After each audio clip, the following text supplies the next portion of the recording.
mislim, nekaj klenega slovenskega. Ne? In je do tega prišlo meta, ker smo v en lokal hodili, poletje je bilo mohito. Mohito je pijača, ki ima meto. In kadar smo šli v ta lokal, nikoli niso imeli mete in nikoli nismo mogli tega mohitota dobiti. No, smo rekli, bomo pa mi meti na lista.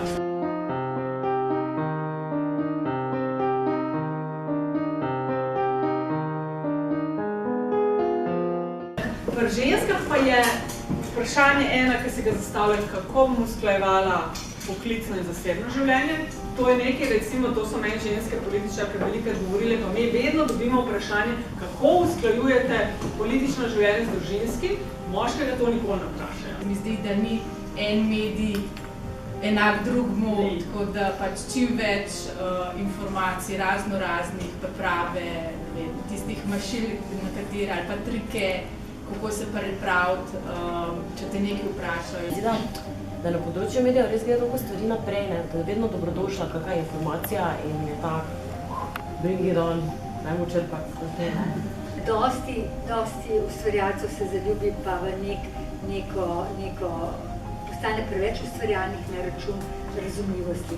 In v takem nevarnem trenutku pa se lahko cela vsebina kampanja izgubi zaradi zaljubljenosti v neko rešitev, ki izgleda pa res tako dominantno domiselna, istočasno pa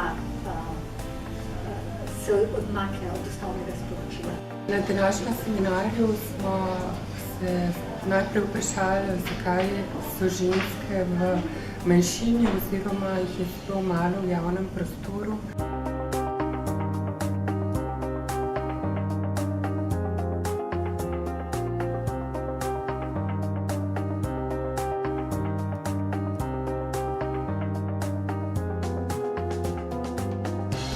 Zelo pozitivna stran današnje delavnice ali izobraževanja je to, da smo v tako kratkem času udeleženke te delavnice res prejele kup neprecenljivih informacij.